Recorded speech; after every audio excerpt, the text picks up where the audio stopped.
എൻ്റെ ഇടവകയിൽ ആർക്കും വിശക്കാൻ പാടില്ല. എൻ്റെ ഇടവകയിൽ ആരും പട്ടിണി കിടക്കരുത്. എൻ്റെ ഇടവകയിൽ ആരും പഠിക്കാതിരിക്കരുത്. എൻ്റെ ഇടവകയിൽ ആരും ചികിത്സിക്കാതിരിക്കരുത്. എൻ്റെ ഇടവകയിൽ ആരും പെണ്ണ് കെട്ടാതിരിക്കരുത് കാശില്ലാഞ്ഞിട്ട്. എൻ്റെ ഇടവകയിൽ ആരും വീടില്ലാതിരിക്കരുത്. ഈ കാര്യങ്ങൾ നമ്മൾ ചെയ്തിരിക്കുന്നു. ഗോൾഡൻ ഫുട്പ്രിന്റ്സിലേക്ക് എല്ലാവർക്കും സ്നേഹത്തോടെ സ്വാഗതം.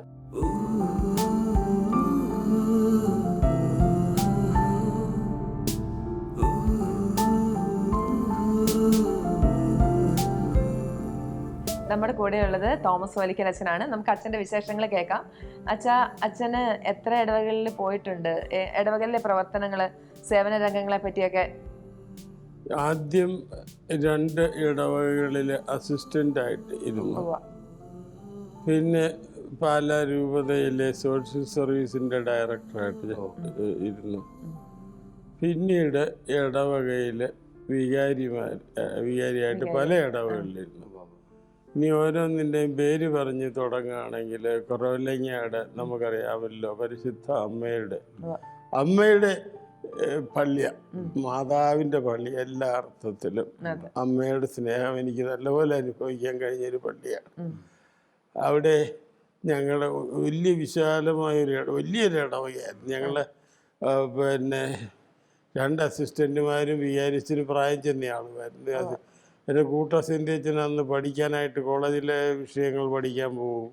അപ്പോൾ പള്ളിയിലെ ജോലി സാധാരണഗതി മുഴുവൻ ഞാൻ തന്നെ അവിടെ ചെയ്യേണ്ടതായിട്ട് വരും. ചില ദിവസങ്ങളിൽ 4-5 മരിച്ചു കിടക്കുന്നുണ്ടാകും. പിന്നെ രോഗിലേപന നമുക്ക് ഇന്ന് കൊറോണ. പിന്നെ പല രൂപത്തിൽ ഏറ്റവും പ്രധാനപ്പെട്ട വിചാരിച്ചിങ്ങനെ പുറത്തെ കാര്യങ്ങൾക്കൊന്നും പോകത്തില്ല. അതുപോലെ ഇടവിലെ ശുശ്രൂഷകളെല്ലാം തന്നെ നിറവേറ്റേണ്ട ഒരു അവസ്ഥയിലേക്ക് വന്നു.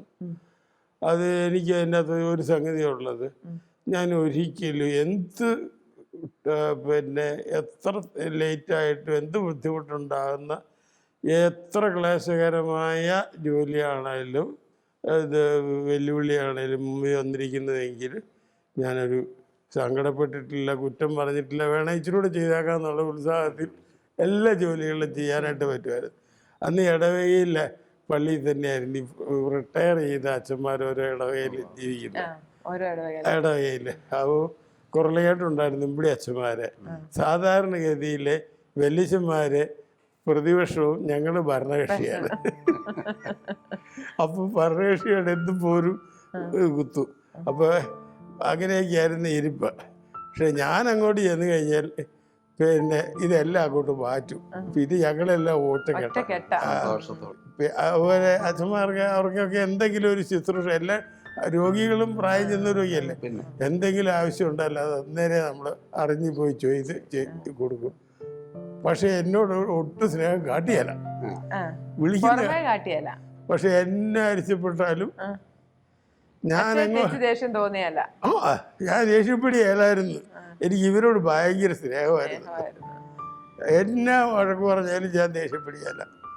അതെല്ലാം കഴിഞ്ഞ് ഒത്തിരി ആയി കഴിയുമ്പോഴത്തേനും ഞാൻ ഒറ്റ കരച്ചിലൊക്കെ വയ്ക്കും. ഞാൻ പോവുക, എന്നെ എല്ലാം കൂടെ തല്ലിക്കൊത്തു, നിങ്ങൾക്ക് സുഖമാവുകയല്ലേ. എടാ ചുമ്മാ പറഞ്ഞതല്ലടാ, നീ പിടിച്ച കൊള്ളാവോ, നീ മിടുക്കനല്ലേ. അങ്ങനെ വലിയച്ഛന്മാരുണ്ട്. പക്ഷെ അവരുടെ ഗുണം എന്ന് വെച്ചാൽ നമ്മൾ എന്തെങ്കിലും ചെയ്യുന്നതിൻ്റെ അത് പോരായോ കുറവോ ഒക്കെ ഉണ്ടെങ്കിൽ അന്നേരം പറഞ്ഞു തരും. തിരുത്തി ഇന്നപോലെയൊക്കെ ചെയ്യണം.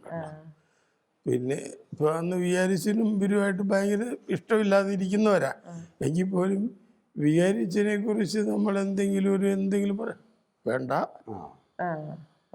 വികാരിച്ചനെ ബഹുമാനിക്കേണ്ടവരെ ബഹുമാനിക്കണം. ആ രീതിയിൽ ഞങ്ങൾ നല്ലൊരു പ്രീസ്റ്റ്ലി അച്ഛന്മാരുടെ ഒരു അക്കോമഡേഷൻ ഉണ്ടായിരുന്നു.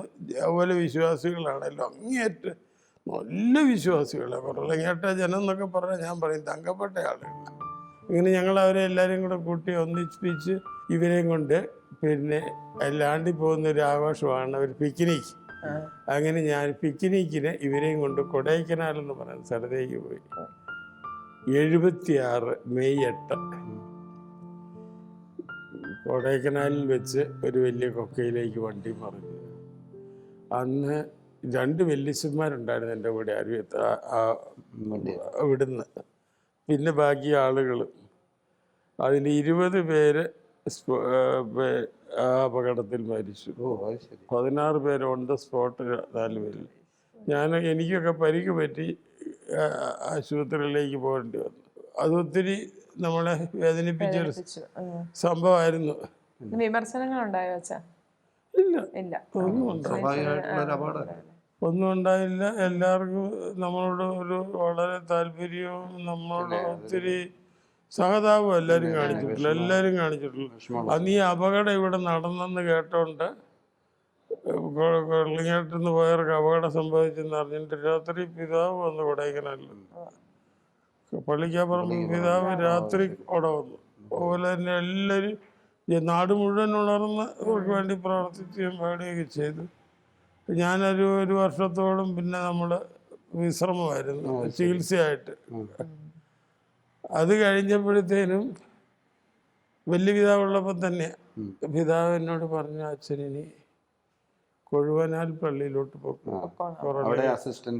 ആയിട്ട് മറ്റടുത്ത് ശുശ്രൂഷ നിർത്തിക്കോളാൻ പറഞ്ഞു. എനിക്ക് നല്ലതായ പിതാവ് പറയുന്നല്ല, ഞാൻ വേറെ ഒന്നും ചോദിച്ചില്ല. അന്നേരം കൊഴുവനാൽ വന്നപ്പോൾ എൻ്റെ വികാരിച്ചന് വളരെ നമ്മൾ പറയുന്നത് സ്ട്രോങ് പാസ്റ്ററൽ ബാക്ക്ഗ്രൗണ്ട്, വിശ്വാസത്തിലും പ്രാർത്ഥനയിലും വിശ്വാസ പരിശീലനത്തിലുമൊക്കെ വളരെ തീക്ഷ്ണമതിയായിട്ടുള്ള, എന്നാൽ നല്ല സ്വന്തമായിട്ട് ചിട്ടകളുള്ള ആളും അത് ജീവിക്കുന്ന ആളുമാണ്. അല്പം അരിശക്കാരനും ദേഷ്യക്കാരനുമാണ്.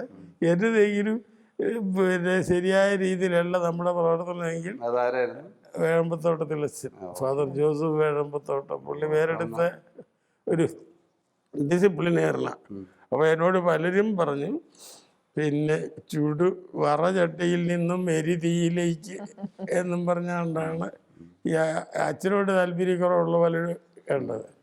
എനിക്ക് അങ്ങനെയൊന്നും ഇല്ലായിരുന്നു. ഞാൻ അവിടെ ചെന്ന് ഞങ്ങൾ 2 പേരും, എന്നെ പുള്ളി സ്വന്തം മകനെ പോലെ നോക്കിക്കൊണ്ടിരുന്നത്. അത്ര വലിയ സ്നേഹമായിരുന്നു. പിന്നെ അരീക്ഷിച്ച് വന്നപ്പോൾ പണ്ട് എൻ്റെ അപ്പന് പാലാ സെന്റ് തോമസിൽ പോയി ഇവിടുന്ന് നടന്നു പോയി പഠിച്ചുകൊണ്ടിരിക്കുമ്പോൾ അച്ഛൻ കൊഴുവനാഥ് വരെ ദൂരം ഒരു ക്ലാസ്സിൽ പഠിച്ചതാണ്. അതൊക്കെ പിന്നീടാണ് കണ്ടുപിടിച്ചത്. പക്ഷെ എന്നോട് അപ്പനേക്കാളും വലിയ സ്നേഹമായിരുന്നു അച്ഛൻ. നല്ലൊരു ഫോർമേഷനും കൂടെ, നല്ലൊരു ഫോർമേഷൻ എന്നെ കൊണ്ട് എല്ലാ കൂട്ടം ചെയ്യിപ്പിക്കുകയും ചെയ്യും. എല്ലാം അച്ഛന് കുറവുകളൊക്കെ വല്ലതും ഉണ്ടല്ലോ അത് കൃത്യമായിട്ട് പറഞ്ഞു തരും. അത് കഴിഞ്ഞ് അവിടെ 2.5 കൊല്ലത്തോളം ആയിക്കഴിഞ്ഞപ്പോൾ എൻ്റെ സോഷ്യൽ സർവീസിൻ്റെ ഡയറക്ടറായിട്ട് പാലായിലേക്ക് കൊണ്ടുവന്നു. പാലായി സോഷ്യൽ സർവീസ് ഡയറക്ടറായിരുന്ന കാലത്ത് അവിടെ ഈ PSWS എന്ന് പറയുന്ന പ്രസ്ഥാനമൊക്കെ തുടങ്ങിയിട്ടുണ്ടെങ്കിൽ ഒന്നും അതുകൊണ്ട് പ്രവർത്തിച്ചിട്ടില്ല. അപ്പോൾ ഈ PSWSന് ജീവൻ വെപ്പിച്ചു. ഒത്തിരി പ്രസ്ഥാനങ്ങൾ, ഖാദി ഗ്രാമ വ്യവസായം കുറേ സംഗതികളൊക്കെ തുടങ്ങി. പാലായിൽ പിന്നെ ഈ വ്യവസായ യൂണിറ്റിൽ നിന്ന് കൊണ്ടുവന്ന കാര്യങ്ങളൊക്കെ മാർക്കറ്റ് ചെയ്യാൻ വേണ്ടിയിട്ട് അവിടെ പിന്നെ സെന്റ് തോമസ് പ്രസിൻ്റെ ഓപ്പോസിറ്റായിട്ട് കെട്ടിടമില്ലേ, ഇതാ ഞാനന്ന് പണിയിപ്പിച്ചത്. അത് ഗ്രാമശില്പ എന്നായിരുന്നു അതിൻ്റെ പേര്. ഇപ്പം അവിടെ ടയർ ഫാക്ടറിയാണ്, കടയാണ്ട് കിടക്കുന്നത്. അങ്ങനെ പിന്നെ ഫീഡിങ് പ്രോഗ്രാം, പാവപ്പെട്ടവർക്ക് വേണ്ടിയിട്ടുള്ള CRS, അമേരിക്കയിൽ നിന്ന് വരുന്ന ഫുഡ് സാധനങ്ങളൊക്കെ വിതരണം, ഖാദി ഗ്രാമ വ്യവസായം, പിന്നെ പാവങ്ങളോടനുബന്ധിച്ചുള്ള ഭവനം ഹൗസിംഗ് പ്രോജക്റ്റ്, ഒരുപാട് വീടുകൾ ഗവൺമെൻറ്റുമായിട്ട് പങ്കുചേർന്നു, അല്ലാതെയല്ല. അങ്ങനെ അവിടെ ഒരു 9 കൊല്ലം പാലായിലുണ്ടായിരുന്നു. 1988 ആയപ്പോഴത്തേനും എന്നെ വികാരിയായിട്ട് ഉരുളികുന്നത്തിന് വിടുന്നു. ഉരുളികുന്നത്ത് മലമ്പ്രദേശം. ഉരുളികുന്നത്തിന് പോകുന്നതിന് മുമ്പ് പാലായിലായിരുന്നു. ഇപ്പം ഞങ്ങളുടെ ഡിപ്പാർട്ട്മെൻറ്റിൽ ഒത്തിരി ജോലികളുണ്ടായിരുന്നു. അവിടെ ആദ്യമായിട്ട് ഒരു ജീപ്പ് വാങ്ങിച്ചത് ഞാനാണ്, ഞങ്ങളുടെ ഓഫീസിലാണ്. അത് കഴിഞ്ഞ് ഞാൻ അവിടുന്ന് പിന്നെ ഉരുളികുന്നത്തിന് പോയി. ഉരുളികുന്നത്ത് പോയി കഴിഞ്ഞപ്പോൾ 1-2 കാര്യങ്ങൾ നമുക്ക് പാലായിൽ ഞാനായിരുന്നപ്പോൾ ഇവിടുത്തെ സകല മരണവും ജീവനും എല്ലാ ആൾക്കാർക്ക് എന്നാ ആവശ്യം വന്നാലും നമ്മൾ ഇടപെട്ടുകൊണ്ടുണ്ട്. അതുകൊണ്ട് എല്ലാ കാര്യത്തിനും പാലായിലെ ആവശ്യത്തിന് എന്നെ വിളിക്കും. അച്ഛൻ മരണം, രോഗി ആശുപത്രിയിൽ പോകണം, മറ്റേ പറഞ്ഞത്. കുറേ കാലത്തേക്ക് ഞാൻ, പക്ഷെ അവിടുന്ന് നമ്മളൊന്ന് ഇറങ്ങിക്കഴിഞ്ഞ് ബസ് ഉരുളികുന്നത്ത് വരുമ്പോഴത്തേനും ആ ബസ് കാണിയല്ല, പിന്നെ പൈക്ക് നടക്കണം. പയ്യെന്ന് കയറി ഇവിടെ വരുമ്പോൾ അല്ലേ വണ്ടി പിടിച്ചു വരണ രൂപ എത്രയാവും, നമ്മുടെ കയ്യിലുണ്ടാവല്ലോ ഉള്ളൂ. അങ്ങനെയൊക്കെ ആയി.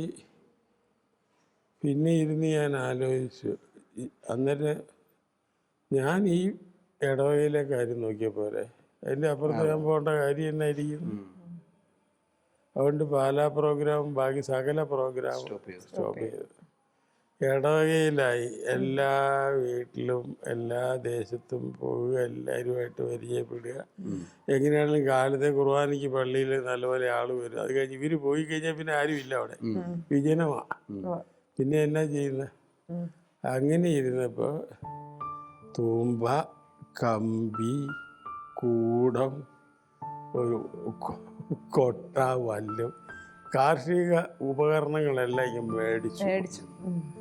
എന്നിട്ട് ഇതൊരു 8-10 ഏക്കർ സ്ഥലമുണ്ട്. കുറച്ച് ഇടത്ത് റബ്ബറുണ്ട്, അല്ലാത്ത എല്ലാം ഇങ്ങനെ കാടും പിടിച്ച് വെള്ളം പിടിച്ച് കയ്യാൽ എല്ലാം ഇങ്ങനെ പിന്നെ കല്ലും ഒക്കെ ആയിട്ട് കിടക്കുക. അത് ഓരോ ഭാഗം ഇങ്ങനെ തിരഞ്ഞെടുത്തിട്ട് അങ്ങോട്ട് ചെന്നിട്ട് അടിച്ച് കല്ലൊക്കെ ഇളക്കി കുത്തി പൊട്ടിച്ച് അടിച്ച് താത്തി തന്നെ ചെയ്യണോ? തന്നെ. എനിക്കൊരു പിന്നെ പള്ളിക്ക് കാശില്ല. ഒരു മൈക്കാട്ടിനെ നിർത്താനുള്ള പ്രൊവിഷൻ എനിക്കില്ല. പിന്നെ ഞാൻ തന്നെ കിടന്ന് പണിയും. പിന്നെ നാട്ടുകാരതിലേ പോകുമ്പോൾ ഇവിടെ ഈ കല്ലം തിളക്കട അല്ലേ അങ്ങോട്ട് പിടിച്ചു വെക്കുക. അങ്ങനെ കുറെ പേരെയൊക്കെ കൂട്ടും. കുറെ അതിനകത്തൊക്കെ ഒത്തിരി തമാശ ഉണ്ട്. അതേതായാലും അങ്ങനെ ഒരു 2-3 ദിവസം കൂടുമ്പോൾ നമ്മൾ ഒരു തെങ്ങ് വയ്ക്കാനുള്ള സ്ഥലമെങ്കിലും ഉണ്ടാക്കും. ഈ കല്ലെല്ലാം കുത്തി ഇളക്കി എടുത്ത്. അങ്ങനെ അവിടെ അതർവൈസ് യൂസ്ലെസ് ആയിട്ട് കിടന്ന സ്ഥലത്ത് 101 തെങ്ങ് വെച്ച് അതിൻ്റെ അകത്തൊരു 10-30 എണ്ണം കായ്ച്ചിട്ടാണ് ഞാൻ അവിടെ നിന്ന് യാത്രയാണ്. അത് മുഴുവൻ കായ്ച്ചു. 3 തെങ്ങേ പറ്റി അന്ന് പോയുള്ളൂ. അതുകൊണ്ട് പിന്നെ അങ്ങോട്ട് റബ്ബറിനൊക്കെ വില കുറഞ്ഞു കഴിഞ്ഞപ്പോഴത്തേന് പള്ളി രക്ഷപ്പെട്ടത് നമ്മൾ മാറ്റി വെച്ചത്.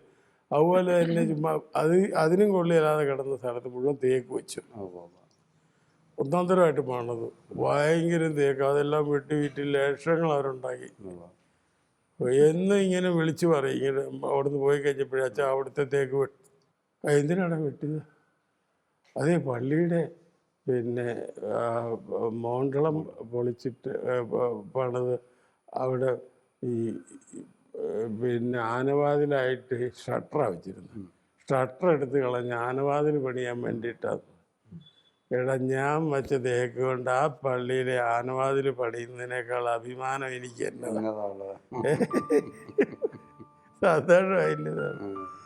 അങ്ങനെ ഒരു ഭയങ്കര വെടിയിട്ടെല്ലാം അവിടുന്ന് കഴിഞ്ഞ് അവിടെ ഒത്തിരി സാധനങ്ങളെല്ലാം ഒത്തിരി കാര്യങ്ങളെല്ലാം ഇല്ലാത്ത എല്ലാം ഉണ്ടാക്കിയപ്പോൾ റോഡ് വെട്ടി അങ്ങോട്ടൊക്കെ വണ്ടിയൊക്കെ വരാറായി. എല്ലാം ആക്കി കഴിഞ്ഞിട്ട് 7 കൊല്ലം 8 കൊല്ലം അവിടെ ഇരുന്നു. പിന്നെ അറക്കുളത്തിന് പോകുന്നു. പിന്നെ അറക്കുളത്തിന് വരുന്നു. അവിടെ അറക്കുളം മുതൽ നമ്മുടെ ഏരിയ വേറൊരു ഫോക്കസിംഗിലേക്കും കൂടെ പോകുന്നുണ്ട് കൂടുതലായിട്ട്. അല്ല, അതിന്റെ തുടക്കമായിരുന്നു. ഉരുളികുന്നത്ത് ഞാൻ ഈ കുരിശ് ഉണ്ടാക്കിയിട്ടുണ്ട്. സകല മലകളും ഉണ്ടാക്കി. കുരിശുമലകളുടെ കാര്യം അവിടെ ഗുരുവട്ടോയും സകല മലകളും. ചൈൽഡ് നമ്മുടെ പിന്നെ കിൻഡർ ഗാർട്ടൻ എന്ന് പറയുന്നത് ഉരുളികുന്നം തന്നെയായിരുന്നു. പാവപ്പെട്ടവരുടെ കാര്യത്തിലൊക്കെ എനിക്ക് പേടിയാ. കാരണം ഇന്ത്യയിൽ പൈസയാകും, നമ്മുടെ കയ്യിലുണ്ടോ? പൈസ വല്ലേ ഉള്ളൂ, ആരുടെ മേടിക്കുന്നത്? പണ്ട് അരമനയിൽ കുക്കായിട്ടിരുന്ന ഒരു അയാൾക്ക് പിന്നെ കരൾ ഇല്ലാണ്ടായിപ്പോയി.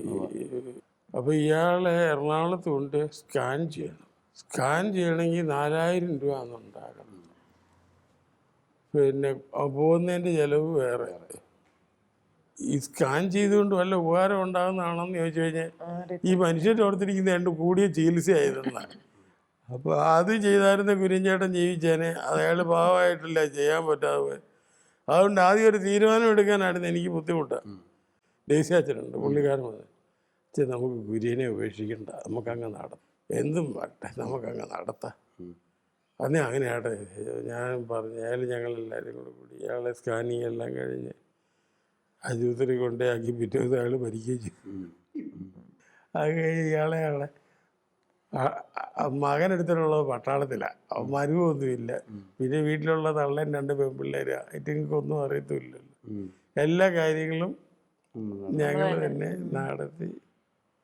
പക്ഷെ അന്ന് നമുക്ക് ഒരു സ്റ്റാർട്ടിങ് പോയിന്റ് ആയിരുന്നു. പിന്നീടുള്ള ഒരു കാര്യത്തിന് എന്ത് വരുന്നാൽ എന്താ ചെയ്യേണ്ടതെന്ന് നമുക്ക് അറിയാമായിരുന്നു. അങ്ങനെ ഒത്തിരി പേരുടെ കാര്യം അവിടെ നോക്കുമായിരുന്നു. അറക്കുളത്ത് ആയിരിക്കുമ്പോൾ ഇതുപോലത്തെ ധാരാളം പ്രവർത്തനങ്ങൾ അച്ഛൻ്റെ ഉണ്ടായിരുന്നല്ലോ. ഒയ്യോ, ഉണ്ടായിരുന്നു. എന്ന് വെച്ച് കഴിഞ്ഞാൽ പ്രത്യേകിച്ച് ലോകം മുഴുവനും അറിയപ്പെടുന്ന രീതിയിൽ ഇവിടുത്തെ തുമ്പച്ചി മല. അതെ, തുമ്പച്ചിയിലോട്ട് കയറുമ്പോഴേ, തുമ്പച്ചിയിൽ കയറുന്നതിന് മുമ്പ് ഞാൻ ഈ എല്ലായിടത്തും ഈ മല തീർത്തു. പക്ഷേ ഈ മലകൾ തീർന്ന് അതിനേക്കാളും വലിയ മലയുടെ പ്രവർത്തനങ്ങൾ നമ്മൾ കാഴ്ചവെച്ചിട്ടാണ് മലയിലോട്ട് കിടക്കുന്നത്. അതിനേക്കാളും വലിയ മലകൾ നമ്മൾ തമ്പുരാൻ പണിതിട്ടാണ് നമ്മൾ അങ്ങോട്ട് കയറുന്നത്. സകല പാവങ്ങളുടെയും കാര്യം ശ്രദ്ധിച്ചുകൊണ്ടാണ് ചെയ്തിട്ടാണ് നമ്മൾ മലയിലോട്ട്. അച്ഛൻ്റെ ഒരു ഇടവകയിലേക്ക് ചെല്ലുമ്പോഴുള്ള ചില വിഷൻ ഉണ്ടല്ലോ, അച്ഛൻ പറഞ്ഞിട്ടുണ്ടല്ലോ. ഞാൻ ഏത് ഇടവകച്ചൻ്റെ ആദ്യത്തെ പ്രസംഗം ഞാൻ പറയും, മാഗ്ന കാർട്ട എൻ്റെ നയപ്രഖ്യാപനം നടത്തും. അത് വേറെ, എൻ്റെ ഇടവകയിൽ ആർക്കും വിശക്കാൻ പാടില്ല, എൻ്റെ ഇടവകയിൽ ആരും പട്ടിണി കിടക്കരുത്, എൻ്റെ ഇടവകയിൽ ആരും പഠിക്കാതിരിക്കരുത്, എൻ്റെ ഇടവകയിൽ ആരും ചികിത്സിക്കാതിരിക്കരുത്, എൻ്റെ ഇടവകയിൽ ആരും പെണ്ണ് കെട്ടാതിരിക്കരുത്, കാശില്ലാഞ്ഞിട്ട്, എൻ്റെ ഇടവകയിൽ ആരും വീടില്ലാതിരിക്കരുത്. ഈ കാര്യങ്ങൾ നമ്മൾ ചെയ്തിരിക്കുന്നു. അതിനവർ എന്നെ പരീക്ഷിക്കാനായിട്ടും ഇതൊക്കെ നടത്തുമെന്നറിയാനും ഒക്കെ. അപ്പം ഞാനങ്ങനെ നിൽക്കുമ്പോഴത്തേനും നമ്മുടെ കൂട്ടത്തിൽ സഹകരിക്കാനൊക്കെ ഇവിടുത്തെ ആളുകളുമുണ്ട്. അവരെ ചികിത്സയുടെയൊക്കെ കാര്യം പറഞ്ഞേരേ. അറക്കുളത്ത് എനിക്ക് അവിടെ മൂലമറ്റത്ത് ബിഷപ്പ് വയലിൽ ആശുപത്രിയുണ്ട്, സിസ്റ്റേഴ്സൊക്കെ ഉണ്ട്. അവർ നമ്മളോട് ഞാനൊരു രോഗിയെ അങ്ങോട്ട് പറഞ്ഞു വിടുകയാണെങ്കിൽ, ഞാൻ നേരത്തെ പറഞ്ഞിട്ട് ഞാൻ ലെറ്റർ തരും, ഈ രോഗിയുടെ സകല ചെലവുകളും വഹിച്ചോണം, അവരോടൊന്നും വാങ്ങിക്കരുത്, അതിൻ്റെ പൈസ ഞാൻ തരുന്നതാണെന്ന്. അങ്ങനെ എഴുത്ത് കൊടുത്ത് വിട്ട് അവർ ഭംഗിയായിട്ട് നോക്കി വിടും, കാര്യമായിട്ട് ശ്രദ്ധിക്കുകയും ചെയ്യും. തൊടുപുഴ സ്പെഷ്യാലിറ്റീസ് അടുത്ത കൊല്ലമാണ് തേക്കുംകാടൻ്റെ ആശുപത്രിയിലേക്ക് നമ്മൾ അങ്ങോട്ട് വിട്ട് കഴിഞ്ഞാൽ ഒരു പ്രശ്നമില്ല. ചാഴികാടൻ്റെ ആശുപത്രിയിലൊക്കെ ഭയങ്കര പിടിപാടാണ് നമുക്ക്. കാശ് കൊടുക്കേണ്ടിടത്ത് കൊടുക്കും, അല്ലാത്തടത്ത് കൊടുക്കുകയില്ല, അത്ര തന്നെ. അപ്പോൾ എനിക്ക് അറക്കുളത്ത് 5-6 കൊല്ലം കഴിഞ്ഞ് അവിടെ നിന്ന് സ്ഥലം മാറ്റം കിട്ടുമ്പോൾ ഓർക്കാപ്പുറത്താണ് സ്ഥലം മാറ്റം വന്നത്. 93,000 രൂപ ഞാൻ അന്ന് ബിഷപ്പ് വയലിൽ ആശുപത്രി കൊടുക്കണം. ഈ ഭയങ്കര ഒരു ഷോക്കായിരുന്നു എനിക്ക്. ഞാൻ എന്നിട്ട് ഒരു ദിവസം ഓടി വണ്ടിയിൽ അവിടെ ഇറങ്ങി നിർത്തിയിട്ട് ഞാൻ പോവുക, കാശ് ഞാൻ തന്നോളാൻ കേട്ടോ എന്ന് പറഞ്ഞ് പോയി. എൻ്റെ പോക്കത്ര ശരിയല്ലെന്ന് തോന്നിയിട്ടാണോ എന്താണോ, പിറ്റേ ദിവസം നേരം വെളുത്തപ്പോൾ അവരുടെ ഡയറക്ടറും മദറും ഡോക്ടർമാരും എല്ലാവരും കൂടെ വന്നു. ഞാൻ പറഞ്ഞു, നിങ്ങളൊന്നും പേടിക്കണ്ട, സകല പൈസയും തന്നിട്ടേ പോവുള്ളൂ, നിങ്ങൾ ആ കാര്യത്തെപ്പറ്റി അച്ഛൻ ഞങ്ങൾ അസ്വസ്ഥപ്പെട്ടു. അച്ഛൻ എന്തായി പറയുന്നത്, ഞങ്ങൾ വല്ല ചോദിച്ചു എന്നിട്ട് എന്നാ വേണ്ട. അതേ അവർ പറഞ്ഞു, വാസ്തവത്തിൽ അച്ഛൻ ചെയ്യുന്നത് ഞങ്ങൾ ചെയ്യേണ്ട ജോലിയാണ്, ഇവിടുത്തെ പാവപ്പെട്ടവർക്ക് വേണ്ടിയിട്ടില്ല, ഞങ്ങൾ ഇല്ലാത്തവരെ ചികിത്സിക്കാൻ വേണ്ടിയിട്ടില്ലേ. അങ്ങനെയുള്ള ഏറ്റവും ആവശ്യമുള്ളവരെ കണ്ടുപിടിച്ച് അച്ഛനും കൂടെ തന്നിട്ടല്ലേ അവരുടെ ഭാഗ്യകാര്യം നടന്നുകൊണ്ട് പോകുന്നത്. അതുകൊണ്ട് അച്ഛൻ ഞങ്ങൾക്ക് ഒരു പൈസ പോലും തരണ്ട, ഇത് ഞങ്ങളുടെ ചാരിറ്റി ആയിട്ട് എഴുതിക്കോളാന്ന് പറഞ്ഞു. ഞാൻ പറഞ്ഞു വരട്ടെ, ഞാൻ ആ കൂട്ട് പണി പഠിച്ചിട്ടില്ല, നമുക്കൊരു കാര്യം ചെയ്യാം, 90,000 രൂപ ഡിവൈഡ് ചെയ്യാം. 1/3 നിങ്ങൾ കുറച്ച് തന്നേച്ചാൽ മതി, ആ 2/3 ഞാൻ ഉണ്ടാക്കി തന്നോളാം. ആ അന്ന് രാത്രി അവന്മാരിങ്ങോട്ട് കൂടി, ഇല്ല ചാ ബാക്കി 2/3 അച്ഛനുണ്ടാക്കുമൊന്നും വേണ്ട, അത് ഞങ്ങൾ ഉണ്ടാക്കിക്കോളാം. ആ. അത് അല്ല, അത് മാത്രമല്ല, ഈ അറക്കുളത്ത് ഞാൻ പറഞ്ഞു കേട്ടിരിക്കുന്നതാണ്, അവിടെ അച്ഛനെ ഇങ്ങനെ ആരും പട്ടിണി കിടക്കരുത്, അതുകൊണ്ട് നിങ്ങൾ ഇവിടെ വന്നു കഴിഞ്ഞാൽ എന്തോ ഒരു സ്ഥലമുണ്ട്, അവിടെ ആവശ്യത്തിന് അരി ഉണ്ടാവും, ആരോടും ചോദിക്കേണ്ട, എടുത്തോണ്ട് അത് ഉള്ളതാണ്. അതുള്ള ഓ അതൊക്കെ കുറച്ചുകൂടെ വരുമ്പോൾ ഇച്ചിരി കൂടുതലാണ്. ഇവരുടെ എല്ലാ കാര്യങ്ങളും ശ്രദ്ധിക്കുമായിരുന്നു, ഞങ്ങൾ ഒന്നായിട്ട് അവിടെ ജീവിക്കുമായിരുന്നു.